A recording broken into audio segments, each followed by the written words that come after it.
समूह का एक इम्पॉर्टेंट थ्योरम देखेंगे जो कि क्रमचय समूह का है, जिसको हम बोलते हैं कैली थ्योरम।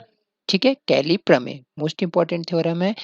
तब देखिए सबसे पहले हम लोग इसका स्टेटमेंट देखते हैं, देन इसका हम प्रूफ करेंगे। ठीक है, तो देखिए स्टेटमेंट क्या बोलता है कि प्रत्येक परिमित समूह, ठीक है, जी क्या होगा यहाँ पे एक परिमित समूह मतलब जी में अवयवों की संख्या लिमिटेड होगी ना, मतलब जो हम लोगों का ग्रुप जी होगा उसमें अवयव जो होंगे लिमिटेड होंगे।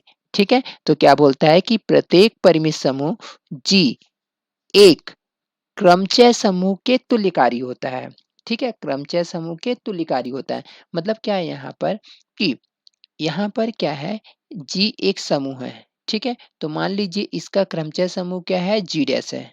ठीक है, जी कोई समूह है, इसका क्रमचय समूह क्या है, जी डैश। तो हमको बताना है कि दोनों एक दूसरे के तुल्यकारी होते हैं। तो देखिए तुल्यकारी प्रूफ करने के लिए हम लोग अगर बेसिक की बात करें तो हमको क्या प्रूफ करना पड़ेगा कि अगर जी और जी डैश को तुल्यकारी प्रूफ करना है तो हमको क्या करना पड़ेगा, एक फंक्शन फाई डिफाइन करना पड़ेगा, जो कि कहाँ से कहाँ डिफाइन करेंगे, जी टू जी डैश में। देन हम प्रूफ करेंगे कि जो फाई हमारा होगा एकैकी होगा। ठीक है, दूसरा प्रूफ करेंगे फाई जो है आच्छादक होगा, और तीसरा जो हम प्रूफ करेंगे फाई समाकारी है, समाकारी है। ठीक है, तो देखो अगर मेरे को जी और जी डैश को तुल्यकारी प्रूफ करना है, जी और जी डैश को तुल्यकारी प्रूफ करना है, अगर तुल्यकारी प्रूफ करना है तो इसके लिए हमको यहाँ पे जिसको हमको तीन चीज प्रूफ करना पड़ेगा। पहला बताना पड़ेगा फाई जो होगा एकैकी होगा, दूसरा फाई आच्छादक होगा, तीसरा फाई हमारा समाकारी होगा। ठीक है, लेकिन इन तीनों को प्रूफ करने के पहले और इस फाई को डिफाइन करने से पहले हम लोग को कुछ इंपॉर्टेंट पॉइंट्स इसमें बताना पड़ेगा। तो चलो स्टार्ट करते हैं हम लोग इस थ्योरम को प्रूफ करना। ओके, तो देखिए सबसे पहले यहाँ पर हम क्या किए कि माना जी एक परिमित समूह है, क्योंकि क्वेश्चन के थ्योरम के अकॉर्डिंग जी हमारा जो समूह होगा परिमित होना चाहिए। तो हम क्या माने यहाँ पे, माना जी एक परिमित समूह है, यदि ए बिलोंग्स टू जी, कोई एलिमेंट ए है जो कि इस समूह का एलिमेंट है। ठीक है, तब प्रत्येक x बिलोंग्स टू जी के लिए। ठीक है, अब देखिए जी अगर समूह है तो जी में चारों प्रॉपर्टी सेटिस्फाई होगी, जी के एलिमेंट जो होंगे चारों प्रॉपर्टी को सेटिस्फाई करेंगे। पहला संवरक, दूसरा होगा साहचर्य, तीसरा होगा तत्समक और चौथा होगा व्युत्क्रम या प्रतिलोम नियम बोलते हैं। ठीक है, तो देखिए हम क्या किए, यहाँ पे एक अवयव जी लेके चले, तब कोई अदर अवयव यहाँ पे एक्स लेके चले, ए भी जी में बिलोंग कर रहा है और एक्स भी जी में बिलोंग कर रहा है। तो ऑब्वियसली यहाँ पे अगर ए एक्स करें, मान लीजिए यहाँ पे बाइनरी ऑपरेशन आपका इनटू दिया है, तो ए एक्स भी जी में बिलोंग करेगा संवरक नियम से, क्योंकि संवरक नियम यही होता है कि अगर जी हम लोगों का समूह है तो जी के अगर कोई भी दो अवयव को लूं, ठीक है, इस पर अगर मैं बाइनरी ऑपरेशन ऑपरेट करूं, ठीक है, तो भी क्या होगा, जी का ही एलिमेंट होगा। ठीक है, तो यहाँ पे देखिए ए भी जी में बिलोंग कर रहा है, एक्स भी जी में बिलोंग कर रहा है, देन ऑब्वियसली ए एक्स भी जी में बिलोंग करेगा अकॉर्डिंग टू क्लोजर प्रॉपर्टी, या इसको हम बोलते हैं संवरक नियम। ठीक है, तो देखिए अब हम क्या किए, एक फलन डिफाइन किए, माना एफ ए जी से जी में। ठीक है, एफ ए एक फलन डिफाइन किए जी से जी में, इस प्रकार है कि f A x equal to होता है ए एक्स। ठीक है, एफ ए जब एक्स पर अप्लाई होता है किसी एलिमेंट पर, तब हमको क्या मिलता है, ए एक्स। यहाँ एक्स भी जी का एलिमेंट होगा और ए एक्स भी जी का एलिमेंट होगा, क्यों, क्योंकि ए और एक्स दोनों जी के एलिमेंट थे, तो यहाँ पे हमको पता चला कि जी ए एक्स भी जी का एलिमेंट है। ओके, डिफाइन कर दिए। अब देखिए यहाँ पे फलन फाई ए एक एक ही होगा और फलन फाई ए आच्छादक भी होगा। कैसे होगा तो देखते हैं हम। सबसे पहले क्या लिखे हम, फलन फाई ए एफ ए एक एक ही है, और एक एक ही है तो इसका मतलब क्या है कि अगर एफ ए जो फलन हमारा डिफाइन है, इसके डोमेन से अगर कोई दो एलिमेंट लूं और दोनों पर फंक्शन की वैल्यू अगर इक्वल लेके चलो, तो हमको क्या बताना पड़ेगा कि जो वेरिएबल हैं, जो हम दो पॉइंट लेके चलें, वो भी आपस में क्या होंगे, इक्वल। तो हम क्या कि यहाँ डोमेन डोमेन भी यहाँ हमारा जी है और कोडोमेन भी हमारा जी है। ठीक है, तो हम क्या कि इस डोमेन से दो वेरिएबल लेके चले, वेरिएबल हम लेके चले एक्स और वाई। तो हम क्या लिखे, यदि एक्स कॉमा वाई बिलोंग करता है जी में, तो दिस इंप्लाइज इस प्रकार होगा कि एफ ऑफ ए एक्स, मतलब इस पॉइंट पर भी फंक्शन की वैल्यू, और फंक्शन हमारा एफ ए है, इस पॉइंट पर फंक्शन की वैल्यू और इस पॉइंट y पर फंक्शन की वैल्यू, दोनों पॉइंट पर फंक्शन की वैल्यू इक्वल लेके चले, तो हमको क्या आना चाहिए कि x इक्वल टू वाई। तो देखिए अब अकॉर्डिंग टू जो फंक्शन हम डिफाइन किए हैं उसके अकॉर्डिंग क्या है, एफ ए एक्स, मतलब एफ ए जो एक्स पर अप्लाई होता है तो हमको वैल्यू क्या मिलती है, ए एक्स। तो देखिए एफ ए जब एक्स पर अप्लाई हुआ तो वैल्यू हमको ए एक्स मिली, देन एफ ए जब वाई पर अप्लाई होगा तो हमको वैल्यू क्या मिलेगी, ए वाई। ठीक है, यहाँ पे हम दोनों तरफ लेफ्ट में ए है, हम लेफ्ट में ए को क्या करेंगे, कैंसल। जब कैंसल किए तो हमको x इक्वल टू क्या मिल गया, y। ठीक है, तो देखिए हम फंक्शन को दो पॉइंट पर इक्वल लेके चले तो हमारा दोनों पॉइंट भी क्या आ गया, इक्वल। तो हमारा देखिए यहाँ पे जो फलन है एक एक ही है। अब अच्छादक कैसे होगा, तो देखिए अच्छादक के लिए हम क्या किए यहाँ पर कि फलन एफ ए अच्छादक भी होगा। क्यों होगा, क्योंकि प्रत्येक x बिलोंग्स टू g के लिए, ठीक है, प्रत्येक x बिलोंग्स टू g के लिए there exist a inverse x belongs to g। इस प्रकार होगा, देखिए यहाँ ए हमारा है डोमेन जी और ये है हमारा कोडोमेन, और फलन जो एफ ए डिफाइन है इस डोमेन से, इस जी से इस जी में डिफाइन है। और कैसे डिफाइन है कि एफ ए है ना, कि इस एक्स पर जब हम एफ ए अप्लाई करते हैं तो हमको यहाँ पे मिलता है एफ ऑफ ए और यहाँ पे क्या है एक्स। ठीक है, तो हम क्या कि यहाँ पर कि यदि एक्स बिलोंग करता है जी में, एक्स अगर जी में बिलोंग करता है तब A inverse X, A inverse X belongs to G इस प्रकार होगा। ठीक है, इस प्रकार होगा कि एफ ए जब अप्लाई होगा ए इनवर्स एक्स पर, एफ ए किस पर अप्लाई होगा, ए इनवर्स एक्स पर। तो देखिए यहाँ पे ए इनवर्स एक्स जब हम एलिमेंट लेके चले तो ध्यान देना यहाँ पर हमारा जो फलन डिफाइन है, फलन कैसा डिफाइन है कि एफ, यहाँ बताता हूँ ध्यान देना, एफ ए जब एक्स पर अप्लाई होता है तो आपको वैल्यू क्या मिलती है, ए एक्स मिलती है। तो देखिए according to this rule f ए जब एलिमेंट ए इनवर्स एक्स पर अप्लाई होगा तो आपको क्या मिला, ए समझ लीजिए ए है आपका और ए क्या है, एक्स है, तो आपको क्या मिलना चाहिए, ए एक्स। तो आपको क्या मिलेगा, ए एक्स, और एक्स के पोजीशन पे क्या है, ए इनवर्स एक्स। तो हम क्या लिखे हैं कि f A inverse x equal to क्या होगा, ए इनवर्स एक्स। ठीक है, अब यहाँ पे अगर देखें तो ए जो है जी का एलिमेंट है।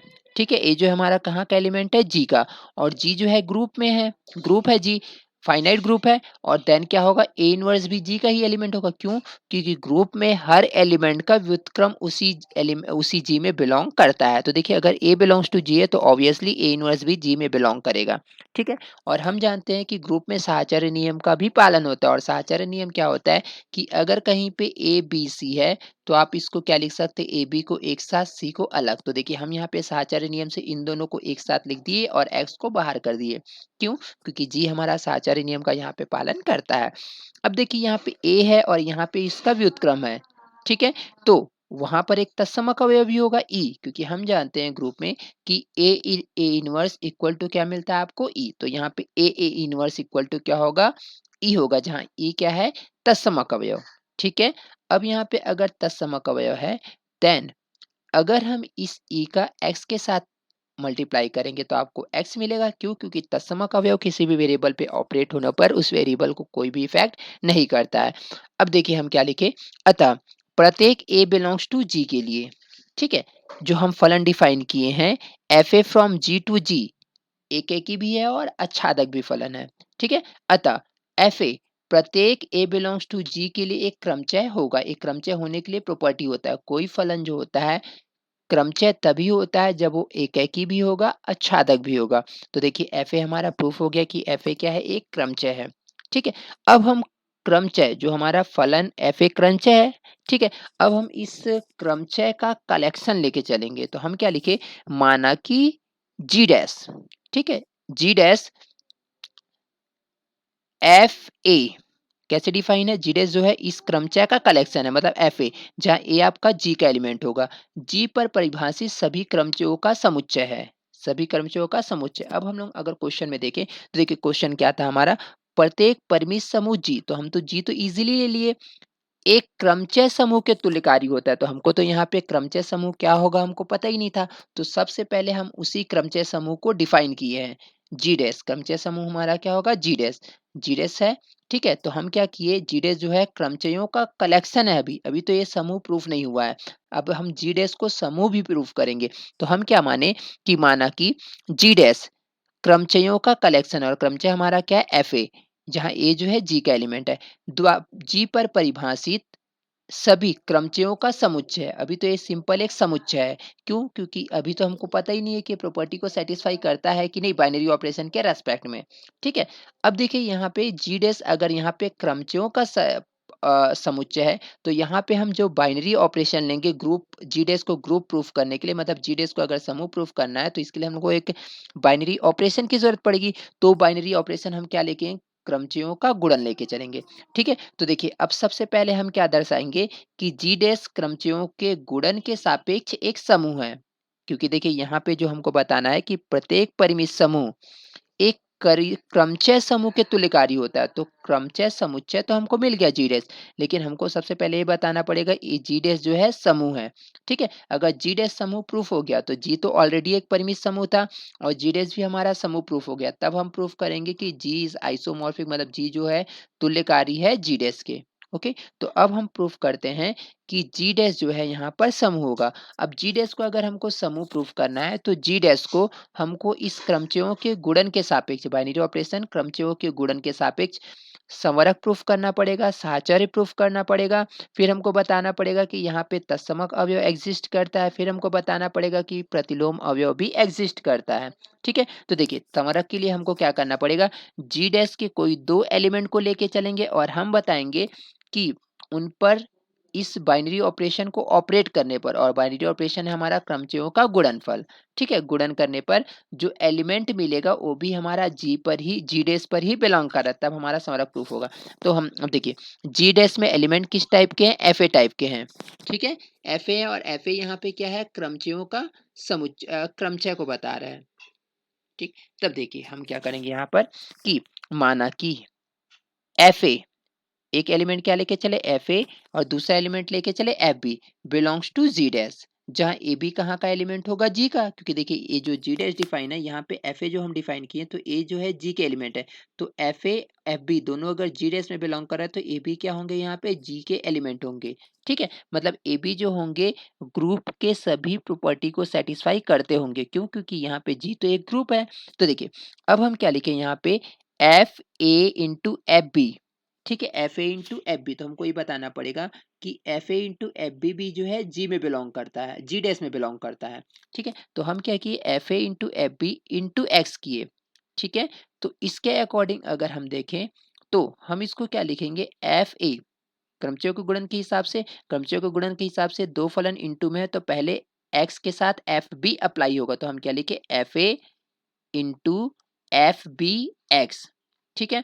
अब देखिए यहाँ पे अगर हम देखें तो हम जो फलन यहाँ पर डिफाइन किए हैं, क्या f A x equal to a x ना, ध्यान देना क्या डिफाइन किए हैं कि f A x equal to क्या है, ए एक्स। ठीक है? तो ए तो हमारा सेम रहेगा, एफ ए है और यहाँ पे बी एक्स है, एक्स की जगह में यहाँ पे बी एक्स दिया है, तो यहाँ पे आपको क्या मिल जाएगा, ए बी एक्स मिल जाएगा। ठीक है? ए ब्रैकेट में क्या होगा, बी एक्स होगा।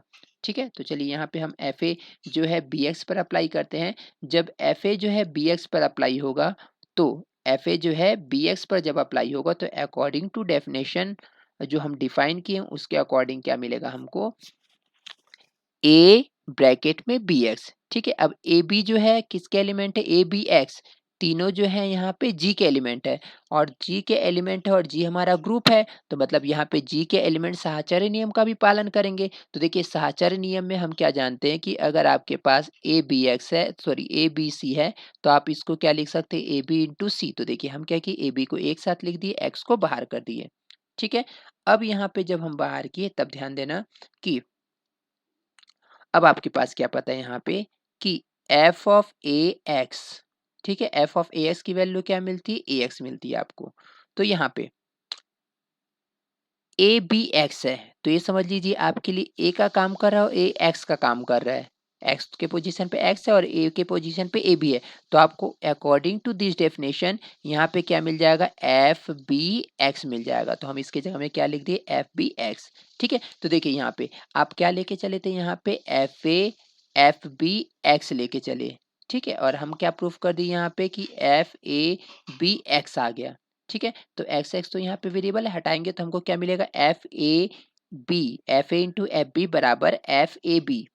इक्वेशन नंबर 1, ठीक है? इसको हम इक्वेशन नंबर 1 मान लिए क्योंकि इसका भी आगे यूज़ होगा। तो देखिए हमारा पता चल गया कि देयरफॉर कि क्रमचयों का गुणन जी डैश में संवरक है। ठीक है? क्रमचयों का गुणन जो है एफ ए और एफ बी को हम जी पर लेके चले तो एफ ए जी डैश पर लेके चले तो F A into F b भी कहाँ पर बिलोंग कर रहा है? जी डैश पर। तो यहाँ पे हमारा प्रूफ हो गया कि जी डैश जो है स- उसमें क्रमचयों के गुणन के सापेक्ष साहचर्य नियम का पालन होता है। अब दूसरा हम प्रूफ कर रहे हैं यहाँ पे साहचर्य नियम। साहचर्य नियम के लिए हमको 3 एलिमेंट लेके चलना पड़ेगा जी डैश, और जी डैश के जो एलिमेंट है वो कैसे डिफाइन है? एफ ए से। F A x equal to क्या है? F of sorry A X मिल रहा है आपको। तो हम यहाँ पे क्या लेके चले कि जी डैश के 3 अवयव f a, f b, f c g dash में बिलोंग कर रहा है, जहाँ ए बी सी तीनों किसके एलिमेंट होंगे? जी के। ओके, तो अब जी के एलिमेंट ए बी सी मतलब जी जो है ग्रुप की सभी प्रॉपर्टी को सेटिस्फाई करते होंगे। तो देखिए हम किसकी वैल्यू निकाले? एफ ए ब्रैकेट में f b into f c, क्योंकि देखिए आपको अगर यहाँ पे साहचर्य प्रूफ करना है तो साहचर्य के लिए हमको क्या बताना पड़ेगा कि a b c equal to क्या है? ए बी सी बताना पड़ेगा। ओके, तो हम यहाँ पे क्या कर रहे हैं?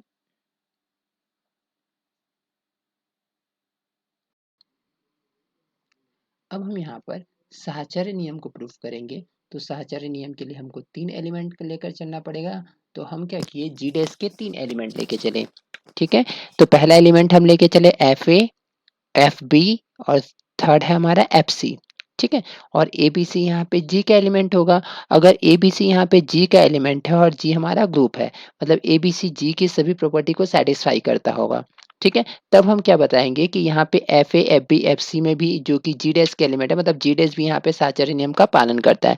तो इसके लिए देखिए साहचर्य नियम क्या होता है कि अगर ए बी सी 3 एलिमेंट है, ए बी सी, तो इसको हम लोग क्या लिख सकते हैं? ए बी को पहले और यहाँ पे सी को बाद में, मतलब ब्रैकेट को हम इंटरचेंज कर सकते हैं बाइनरी ऑपरेशन के रेस्पेक्ट में। ठीक है, तो यहाँ पे हम क्या किए? एफ ए, क्योंकि यहाँ पे जो जी डी एस के एलिमेंट है F a, f b, f c है, तो एफ ए ब्रैकेट में एफ बी, एफ सी लेके चले, जहाँ यहाँ पे जो गुणन है जो हमारा क्रमचयों का गुणन है। ओके, ठीक है। अब क्या कि यहाँ पे अकॉर्डिंग टू डेफिनेशंस, ठीक है, एफ बी एफ सी, ठीक है, देखिए यहाँ पे f a f b equal to f A b मिला था संवरक नियम से। तो समीकरण नंबर 1 से अगर देखें तो एफ बी एफ सी को हम क्या लिख सकते हैं? F b c. ठीक है, अब फिर से अगर इसको ए बोलें और इस पूरे को अगर यहाँ पर बी बोले तो हमको एफ ए इंटू एफ बी मिला। तो इसको अकॉर्डिंग टू डेफिनेशन हम क्या लिख सकते हैं संवरक नियम से? मतलब समीकरण नंबर 1 से F A into F B बराबर एफ ए बी। तो इसको हम लिख सकते हैं एफ ए ब्रैकेट में बी सी। ठीक है, ये हमारा ए है और ये बी का काम कर रहा है। अब देखिए यहाँ पे ए बी सी जो हमारे जी के एलिमेंट है और जी जो है यहाँ पर ग्रुप है। ठीक है, अगर ग्रुप है तो ए बी सी साहचर्य नियम को भी पालन करता होगा। तो देखिए हम साहचर्य नियम से क्या लिखे यहाँ पे? ए बी को पहले लिख दिए और सी को बाद में, क्योंकि जी जो है साहचर्य है और ए बी सी जो है जी के ही एलिमेंट है। ठीक है, अब देखिए यहाँ पे हमको क्या पता है? अगर इक्वेशन 1 से देखें एफ ए बी को हम क्या लिख सकते हैं? F A into F b. तो ऐसे यहाँ पे एफ ए बी एक साथ है और सी अलग है, तो इसको हम क्या लिख सकते हैं? F A B into F of C, कहाँ से? समीकरण नंबर 1। ओके, तो देखिए यहाँ पे फिर से अब क्या करें? एफ ए बी को ब्रेक करेंगे फिर से समीकरण नंबर 1 से, तो एफ ए बी को हम एफ ए इंटू एफ बी लिख सकते हैं और एफ सी बाद में। ठीक है, तो देखिए यहाँ पे एफ ए ब्रैकेट में f b into f c की वैल्यू निकाले, जो कि क्या मिला? एफ ए इंटू एफ बी, फिर एफ सी बाहर हो गया। ठीक है, तो इसका मतलब क्रमचयों का गुणन जो है जी में साहचर्य है, जी में नहीं बल्कि यहाँ पे क्या होगा? जी डैश में साहचर्य है। ठीक है, जी डैश में साहचर्य है, क्योंकि हम जी डैश के लिए प्रूफ कर रहे हैं। अब क्या किए यहाँ पे? नेक्स्ट प्रूफ करेंगे हम तत्समक अवयवों की उपस्थिति। तो हम क्या किए? क्योंकि देखिए यहाँ पे जी भी एक क्या है? ग्रुप है, तो हम जी का एक तत्समक अवयव लेके चले ई। ठीक है, अगर जी का एक तत्समक अवयव ई है, मतलब क्या होगा कि इस जी का कोई अदर एलिमेंट और लेके चलो, ए ए मान लीजिए ए बिलोंग कर रहा है जी में, तो इसके लिए क्या होगा? ए ई इक्वल टू ई होगा, या फिर ई ए इक्वल टू क्या होगा? ए होगा, सॉरी ए होगा यहाँ भी ना, तभी यहाँ पर ये हमारा तत्समक अवयव कहलाएगा। तो हम क्या लेके चले? यदि ई जी का तत्समक अवयव है तो एफ ई ठीक है? क्योंकि देखिए जीडीएस के फंक्शन को हम कैसे इंडिकेट करें, जीडीएस के मेंबर्स को एफए से इंडिकेट करें, तो यहाँ पे तत्समक है तो एफई लेके चलिए, जीडीएस का तत्समक अवयव होगा। क्योंकि देखिए क्यों तत्समक अवयव होगा? तो देखिए यहाँ पे क्या होगा कि अगर एफई तत्समक अवयव है, ठीक? तो अगर मैं जीडीएस का कोई अदर एलिमेंट लेके चलूँ, जैसे यहाँ पे मैं लेके चला एफ ऑफ ए, ये किसमें बिलॉन्ग कर रहा है? जीडीएस। तो हम लोग को क्या आना चाहिए, अगर एफई जो है जीडीएस का, एफई जो है अगर जीडीएस में तत्समक हुआ है, तो इसका मतलब क्या होगा कि एफए एफई इसकी वैल्यू क्या आनी चाहिए? एफए के इक्वल आनी चाहिए, या फिर एफई एफए इसकी वैल्यू भी क्या आनी चाहिए? एफए के इक्वल आनी चाहिए। तो देखिए हम प्रूफ करते हैं। सबसे पहले एफए इंटू एफई की वैल्यू निकालें, ठीक है? तो अकॉर्डिंग टू जो हमारा फंक्शन दिया है, फंक्शन के अकॉर्डिंग जो डी जी डेस में एफए डिफाइन हुआ है, कैसे डिफाइन हुआ है? तो ध्यान देना। देखिए अगर यहाँ पे हम समीकरण नंबर 1 से देखें, समीकरण नंबर 1 से एफए इंटू एफबी बराबर एफएबी है, तो यहाँ पे एफए इंटू एफई बराबर क्या होगा? एफएई, ठीक है? और ई जो है जी में तत्समक अवयव है, और जी क्या है यहाँ पर? ग्रुप है, मतलब समूह है। तो इसका मतलब क्या हुआ कि अगर ई जी में तत्समक अवयव है, तो कोई भी अदर एलिमेंट आप जी के ले लीजिए, तो ए की वैल्यू भी क्या होगी यहाँ पर? ए आएगी, और ए की वैल्यू भी क्या होगी? ए होगी, क्योंकि जी हमारा ग्रुप है और ए जो है ए जी का ही एलिमेंट है, और ई भी जी का एलिमेंट है जो कि तत्समक अवयव है। तो हम क्या लिखे? F a. तो एफ ए को हम लिख सकते हैं एफ ए। ओके, अब एफ ई इंटू एफ ए निकाले तो क्या होगा यहाँ पे? एफ ई ए, समीकरण नंबर 1 से अगेन, जिसको हम क्या लिख सकते हैं? F A. क्यों? क्योंकि ई जो है जी में तत्समक अवयव है, तो यहाँ पे तत्समक अवयव भी उपस्थित है। अब हम यहाँ पे प्रतिलोम की उपस्थिति या प्रतिलोम नियम को प्रूव करेंगे, या इसी को व्युत्क्रम भी बोलते हैं। ओके, तो हम लिखे प्रतिलोम की उपस्थिति। अब हम क्या मान के चले कि ए इनवर्स जो है ए बिलोंग्स टू जी का प्रतिलोम है, मतलब क्या है? कोई एलिमेंट है जी का ए, ठीक है? तो इसका तत्समक अवयव हम क्या मान के चले? ए इनवर्स। तो ए इनवर्स भी किस में बिलोंग करेगा? जी में, क्योंकि जी जो हमारा ग्रुप है, और हम जानते हैं कि ग्रुप में, ठीक है, हर अवयव का तत्समक अवयव उसी सेट में बिलोंग करता है। तो हम क्या लेके चले? ए इनवर्स जो है ए का तत्समक अवयव है, ठीक है? या सॉरी, तत्समक नहीं बल्कि प्रतिलोम, या इसी को व्युत्क्रम। तो हम क्या लेके चले यहाँ पे? जी डेज के लिए व्युत्क्रम को हम लेके चल रहे हैं एफ ए इनवर्स, ठीक है? क्यों होगा इसका व्युत्क्रम अवयव? क्यों? क्योंकि देखिए एफ ए इनवर्स किसका व्युत्क्रम? एफ ऑफ ए, जो कि जी डेज के है ना, इसका प्रतिलोम है। तो देखिए क्यों होगा? क्योंकि देखिए अगर ए जो है जी में तत्समक अवयव है, ए जो है जी में ए जो है जी का एलिमेंट है, और ए इनवर्स जो है इस ए का प्रतिलोम है, तब हमारा क्या आना चाहिए? ए इनवर्स की वैल्यू भी ई आइडेंटिटी आना चाहिए, और ए इनवर्स ए की वैल्यू भी आइडेंटिटी आना चाहिए। तो देखिए यहाँ पे क्या लेके चले? एफ ए इनवर्स, ठीक है? F A inverse F A का एफ ए का प्रतिलोम है, ठीक है? किसके लिए? जी डेस के लिए। तो यहाँ से अगर देखें तो प्रतिलोम के डेफिनेशन से हमको क्या मिलना चाहिए? F A inverse, F A की वैल्यू भी एफ ही आनी चाहिए, क्योंकि यहाँ पे जो तत्समक अवयव का काम कर रहा है एफ ही कर रहा है जीडीएस में, तो F A into F A inverse की वैल्यू भी एफ ही आना चाहिए, ठीक है? तो देखिए F A inverse into F ए, इसको हम क्या लिख सकते हैं? समीकरण नंबर 1 से एफ ए इनवर्स इंटू ए, ठीक है? और ए इनवर्स इंटू ए, ये जो है जी के अवयव, और जी जो है व्युत्क्रम नियम को सेटिस्फाई करता है, तो ए इनवर्स ए की वैल्यू क्या होगी? यहाँ से ई आएगी, ठीक है? तो क्या मिल गया आपको? F E. सेम यहाँ पे अगर आए एफ ए इंटू एफ ए इनवर्स, तो F A into A inverse, जिसको हम क्या लिख सकते हैं? ए इंटू ए इनवर्स को अगेन क्या लिखेंगे? ई। तो यहाँ पे ई मिल जाएगा, ठीक है? अतः जी डैश एक समूह है। क्यों? कि देखिए जी डैश में जो चारों प्रॉपर्टी सेटिस्फाई हुई, पहला हुआ संवरक नियम, दूसरा साहचर्य नियम, तीसरा है तत्समक, और चौथा है यहाँ पे प्रतिलोम नियम, ठीक है? तो यहाँ पे हम क्या बोलेंगे कि जी डैश एक समूह है। अब हम मेन क्वेश्चन में चलते हैं ना। देखिए क्योंकि अगर हम यहाँ पे क्वेश्चन देखें तो हमारा स्टेटमेंट क्या था उसको थोड़ा डिस्कस कर लेते हैं। देखिए क्या था यहाँ पर कि प्रत्येक परिमित समूह जी का एक क्रमचय समूह के तुल्य का, मतलब कोई भी परिमित समूह होगा तो जी हम परिमित समूह लेके चले, और एक क्रमचय समूह भी हम बता दिए। जीडेस क्या है यहाँ पर? क्रमचय समूह, क्योंकि पहले हम जीडेस को क्रमचय प्रूफ किए, हम लोग बताए कि जीडेस क्या है? क्रमचय है, और फिर बता दिए जीडेस जो है समूह है। तो जीडेस क्या मिल गया आपको? एक जीडेस एक क्रमचय समूह हो गया। तो हमको बताना है जी जो होगा जीडेस के तुल्यकारी होगा, और तुल्यकारी के लिए हमको 3 कंडीशन बताना पड़ेगा। पहला, सबसे पहले हम जी से जीडेस में एक फंक्शन फाई लेके चलेंगे, और फिर उसको हम एक-एक ही आच्छादक और समाकारी बताएँगे। ओके, तो चलिए अब मेन जो हमको प्रूफ करना था उसमें हम चलते हैं। ठीक है? देखिए अब हम क्या प्रूफ करेंगे कि जी और जी डैश तुल्यकारी हैं। ठीक है? तुल्यकारिता का साइन है, तो इसके लिए हमको क्या करना पड़ेगा? जी से डिस में एक फलन डिफाइन करना पड़ेगा जी डैश में। तो इसके लिए हम एक फलन phi from ji to g dash, ठीक है, ये फाई है जो कि जी से जी डैश में होगा।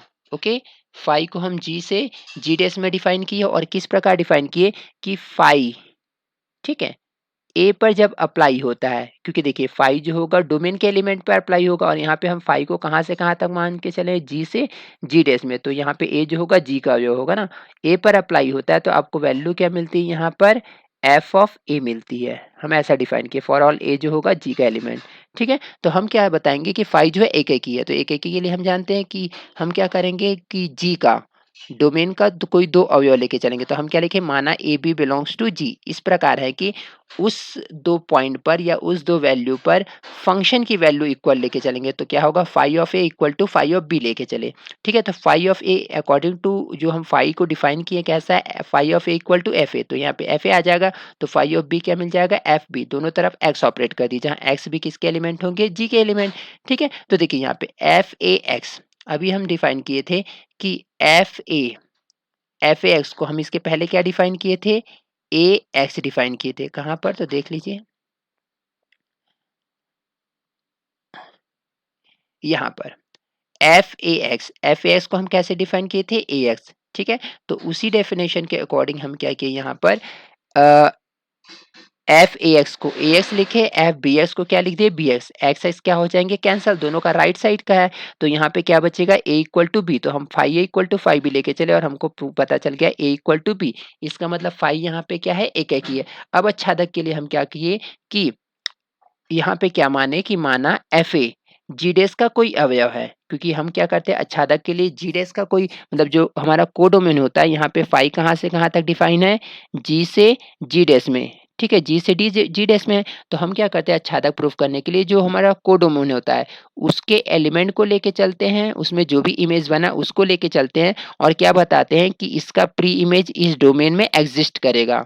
ठीक है, प्रत्येक एलिमेंट का जो प्री इमेज है कोडो डोमेन में एग्जिस्ट करता है, तो देखिए हम क्या लेके चले यहाँ पे अ,